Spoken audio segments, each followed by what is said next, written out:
So you want to get into the real estate market and you're contemplating pre-sale or resale.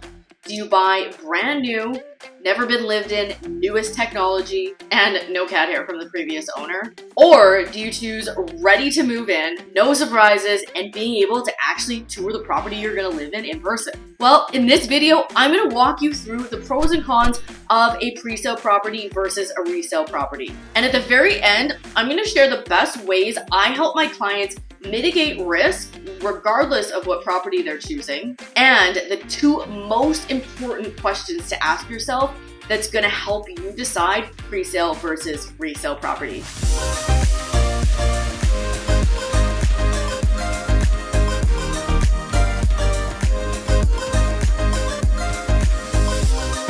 If this is the first time to the channel and you want to know everything there is about real estate in Vancouver, subscribe below. Tap the bell for notifications to be the first to learn what's going on in the current market here in Vancouver. My name is Megan Becker, local realtor. Myself and my team get calls every day from people looking to make this incredible city their home. So whether you're moving in 9 days or 90 days, give me a call, text, or email, and I'm excited to take you on a tour of the best city in Canada. Okay, before we get into it, let's define some terms. So what is a pre-sale? So here in Vancouver, a pre-sale, another word for that is pre-construction. And here in Vancouver, pre-construction or pre-sales, I'm going to use those terms interchangeably, but the common language here in Vancouver is pre-sale. The way that it differs from a lot of other places around the country is most pre-construction or pre-sale expands outwards, like a place like Edmonton, where I used to sell real estate. Edmonton can keep just expanding outwards because the city has no boundaries and it can keep getting larger and larger. And that's what I grew up there. That's what I saw happen year after year after year. Whereas in a city like Vancouver, because we are landlocked, we have the ocean as a boundary and mountains as a boundary. So Vancouver can't expand outward. It can expand outward into the valley in areas like Abbotsford and Langley and Surrey and everything like that. But Vancouver itself, you can only build up. So our form of pre-sales or pre-construction is mostly condo units, and it's been built up. You will find some single family pre-construction, and this is in the form of infills, and these will be in older neighborhoods. It's typically when a developer will buy a lot, tear down an old home, and then rebuild an infill type property. That does happen quite a bit here, but the most common type of pre-sale here is a condo form. That is, you're building or you're buying into some type of condo building, whether it's a high rise or a 4, 6, 8-story building. So first point is the finishes. So with a pre-sale property, you have the ability to get the brand newest, first of all, technology. So if you're a tech person, if you love like the newest and greatest, like the smart home technology, heating, cooling, all that stuff, it's the latest and greatest. One of the projects I just previewed, built by Concord Pacific, you don't even need a fob. You can walk around with your phone acts as your fob. So you don't need to have this like bulky fob that you're carrying around. It acts as the elevator, garbage room, obviously your suite. And then when it comes to finishes of the actual unit, some developers, you'll have the ability to actually pick or customize if you have a specific taste or a color palette that you really like. And then you have the ability to get a new home warranty. So a new home warranty is your typical 2, 5, and 10. So it's 2 years on labor and materials, it's 5 years on the building envelope, and then it's 10 years on any type of structural defects. And so you have this peace of mind for the next 2, 5, 10 years that all of those items are going to be covered. And then with the resale side, the finishes, it could be anything. You could be looking at a brand newly renovated, top of the line finishes, top of the line appliances property. Or you could be looking at something that's very, very dated, older appliances, older finishes, that 90s or 80s vibe. It's really a mix. And so if you have a specific taste, you might look at that as like, hey, you've got a blank slate if you're purchasing an older, really dated property. But again, that's something that you'll need to factor in to your budget when you're purchasing. And there are options like a purchase plus improvement mortgage where you can get qualified and actually purchase property and get some of the reno costs lumped into your mortgage. So if you're curious about that, all my info is in the description box below. I'm happy to connect you to one of my mortgage broker partners to talk about what your options are there. Maybe you like kind of those smaller do-it-yourself type of projects and you want something that you and your partner could do together. But maybe that is an absolute nightmare for you. Maybe you want something that is more move-in ready. So that's where you might be leaning towards the appeal of a pre-sale, brand new, nobody's ever lived in property. Or maybe you might be leaning into maybe a more turnkey resale property there. So the second big factor to consider is touring the properties. So with a pre-sale property, there's nothing built yet. You are, in most cases, going to a presentation center. And there's pros and cons of the presentation center. The pros are, it's usually this like really done up. The show suite has all of like the highest of top of the line finishes. Their goal is to wow you, to sell you, to have you walk in there and fall in love with everything because it's flashy and it's shiny and it's new. And that can definitely help kind of encapsulate the entire process. But the con of that is sometimes they will put maybe higher finishes than what's actually going to be in the unit, or they've hired professional designers to stage this immaculately. Because again, you're not buying the furniture and the staging that's in that show suite. You're buying the walls, the finishes and everything. And so that's one of the things to be aware of is they're professionals at this. They're professionally, their job is to have you walk in there and fall in love with what you're seeing there. And the other part is that there's a lot of stuff that can be done digital, like lots of, especially in the high-rise towers, you walk into the presentation center and they'll have an idea, okay, if you want to look on the 20th floor, they'll like bring it up on the computer and they'll actually give you a view of what it looks like on the 20th floor. So they want to do as best a job to give you the idea of what it's actually going to look like, because there's really nothing tangible for you to see yet. And so you need to be okay with not actually physically walking through. And then typically properties have multiple floor plans and the show suite can only be so large. So there might be only a 1 and 2 bedroom for you to walk through. There might not be the studio or the 3 bedroom, or there's usually multiple configurations of a 1 or a 2 bedroom. And so being okay with looking at everything off the floor plan. Whereas on the resale side, you can actually walk through the property. You can touch, you can feel. I always think homes have an energy. There's something about walking into a space, because this is where you're gonna spend a lot of your time. If you're raising a family, if this is you and your partner's first opportunity to buy a home together, there's an emotional and an energy component to it. And so there's this appeal of being able to walk through something and feel how it flows, of like, okay, we're making dinner and then we go to the living room or we go to the dining room, and just how it flows through the house. And oftentimes, especially if you're looking at really large floor plan, like a single family pre-construction home, it's tougher to imagine that if you haven't been accustomed to walking through a lot of homes. For myself, I can kind of have an idea of square footage, how things are laid out, if this is going to flow well for me or not. But my job is looking at homes and looking at floor plans all the time, every day. Whereas, maybe yourself, you're not as accustomed to that. So there is the appeal of being able to physically walk through something as you would in a resale property. Point number 3 is the financing. So let's start with the resale side first. So with a resale property, the way the process works is that you're going to get pre-qualified with a mortgage broker first. So you're going to give them your financial information, and then they're going to get you a pre-qualification, and then we're going to have a budget of what you can shop up to. We're going to start shopping once we find the spot. Then we're going to write an offer once subjects have been removed. Then we send all of those documents to your mortgage broker. And then on completion day, that's when your down payment is due. And then it's usually about a month after completion is when your first mortgage payment comes out. That's the typical process of a mortgage and how financing works on the resale side. On the pre-sale side, it's a little different because the property hasn't been built yet, and this can be very attractive to some people depending on your financial situation. So typically we'll find a project, and usually they're not set to be complete for 1, 2, 3, 4 years.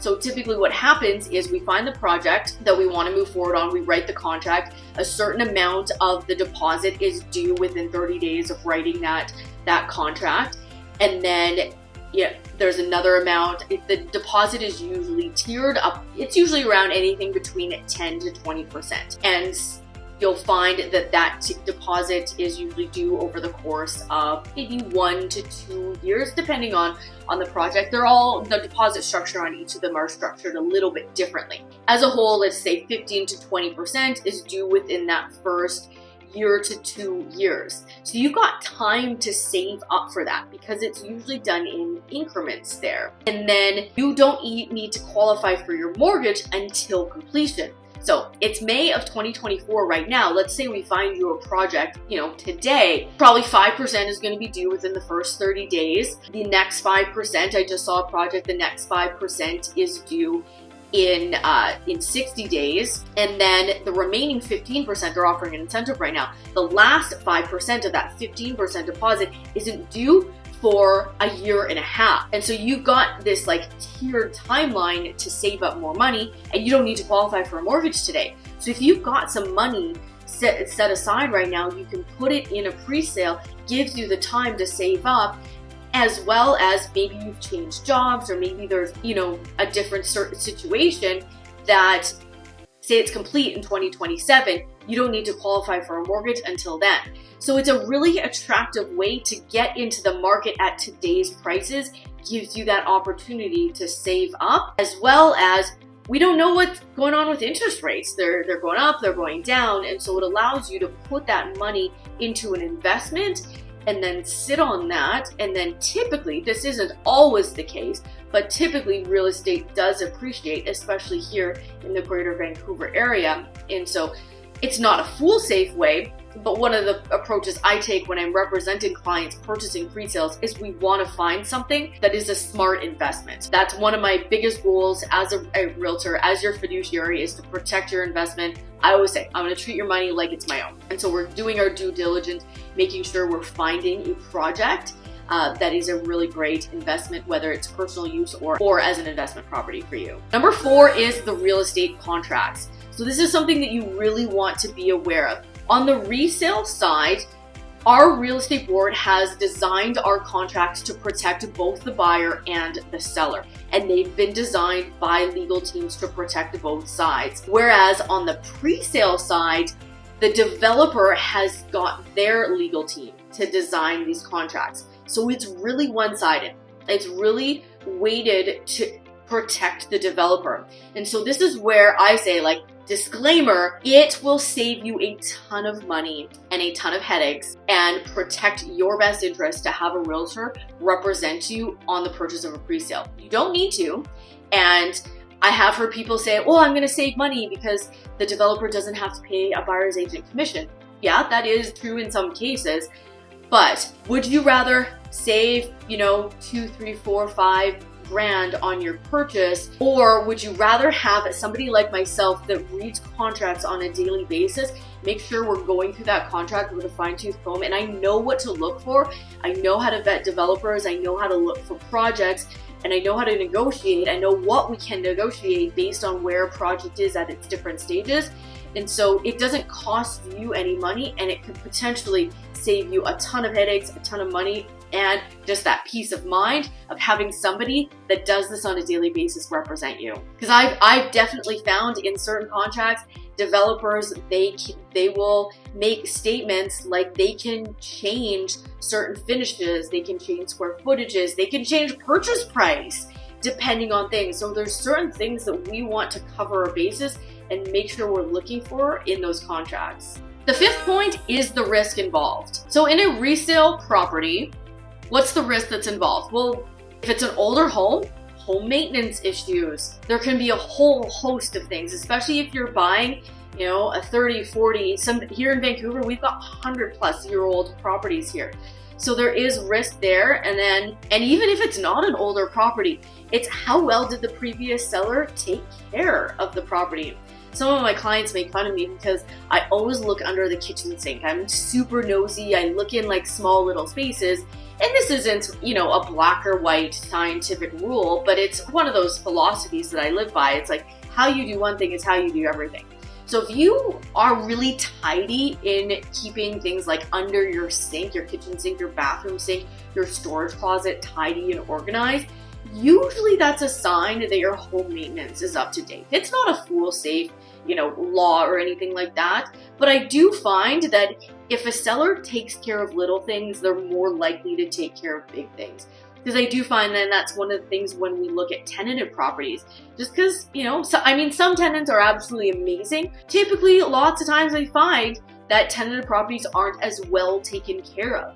And so little home maintenance things, if the landlord isn't on top of things or the tenant isn't on top of things, little things can get missed, or, little moisture areas can turn into bigger things because they're just not aware if things aren't, ceiling fans or exhaust fans aren't cleaned out. Things like that aren't necessarily taken care of. And depending where the home is, there can be sewer stuff, there can be going on, or with large trees, things like that. Or if we're looking in condo buildings, if it's an older type of building, this is where we're looking at the strata docs, and we want to understand if it's a really old, like 70s, 80s building, even 90s building, what's some of the upcoming costs that are coming up, because that could potentially go on to you as the new owner. And then what are some of the risks regarding pre-sale properties? Well, I just talked about the developer's contract. But another thing is you have the risk of an unknown completion date. Typically what they'll say is early 2026, mid 2026. But there will be a clause in the contract that gives developers leeway. And in some cases, it's almost 2 years. And so if you're moving for like a job relocation, or you're looking to move into this property for personal reasons, you don't have a guaranteed date. And sometimes it can be as close as, we are closing in 2 weeks, you need to close on this property. And so it can be very quick notice there where you're going to have to get qualified within that 2 weeks there. And so that is one of the risks with a pre-sale property. Another one of the risks is the developer can cancel the project. And again, that's something that we'll look at into the contract, how that happens, how deposits get back.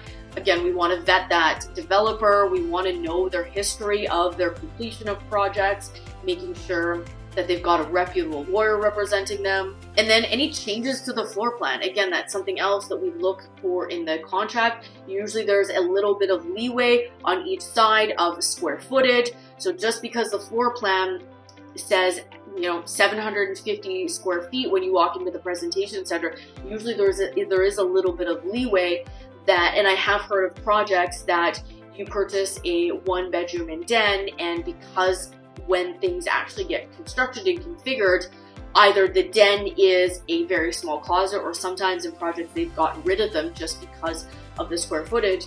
And we'll go back to the contract to see like what everyone's legal responsibility is in there. And the last point is the purchase price. And like everything in life, this really depends. Oftentimes, pre-sales are at a premium. I mean, there's some downtown Vancouver right now that are like 2,000 plus a square feet.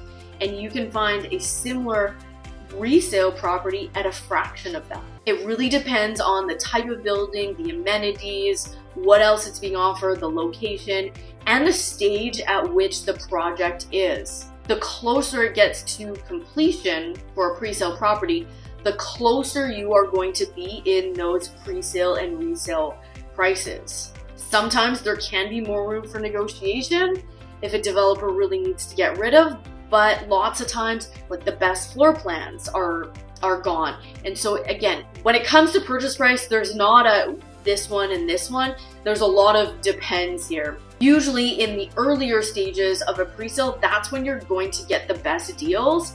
And closer towards the ending, like I said, pre-sale and resale prices are going to be pretty fairly matched, all things considering. And then on the resale side, seller's motivation has a huge impact here on sale price.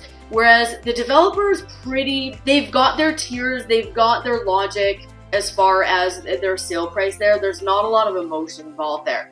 But oftentimes on resale properties, if you have a seller that maybe they're going through a divorce, there's a job transfer, they need money, or there's like a financial hardship, they have to sell. And so if you can find a deal like that, you have a really good chance at negotiating on the buying side, negotiating a really great price, maybe even below market value there. So there's not one good or one bad when it comes to purchase price, just different things to consider there. So what are the ways to mitigate risk? I chatted about them here throughout in each of the points here, but a couple of the biggest ways to mitigate risks on resale properties is the home inspection. So this is having a home inspector come in, going through the entire property. If you're purchasing an older home, an older neighborhood, maybe a sewer scope. If you're purchasing a condo, doing your full strata doc review, understanding what's going on with the building, with the strata, and then mitigating risk for you personally. It's understanding your finances, having that conversation with your mortgage broker and understanding not just, okay, great, you're approved, you're pre-approved up to a certain amount, but what are your finances going to look like? Let's compare variable, let's compare fixed rates. Are we at the very top of our budget? What is our budget gonna look like if rates fluctuate? What is this gonna look like 6 months, a year into owning this property? And then myself as your realtor, I'm gonna do an analysis to make sure that you understand what fair market value for this property, what a great purchase price is, so that you are confident in your investment that you're purchasing. And then mitigating risk on the resale side. The biggest way to do this is having a realtor represent you.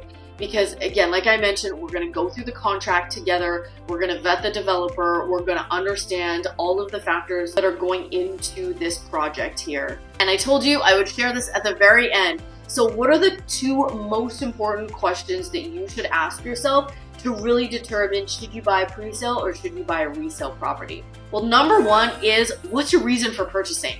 Do you need this as a personal use property? Do you need to move at a certain time frame? Or is this gonna be an investment? Do you have some cash that you want to put into a property right now? Are you building up your real estate portfolio? Are you in the middle of working on getting your permanent residency? And the second question is, do you need to move by a certain date? The completion date is a big thing. So I would ask yourself those two questions and how important are those? And maybe there's ways to strategize around it. Maybe you do need to move by a certain date because you're moving here for a job, but you bought a pre-sale, but maybe you're gonna rent in the interim or something like that. But those are the two biggest questions that I would pose to really help you consider. And then you can go through kind of each main point and really weigh out the pros and cons for you. So I'm curious, put it in the comments. Was your first property that you purchased here in Vancouver, was it a pre-sale or was it a resale?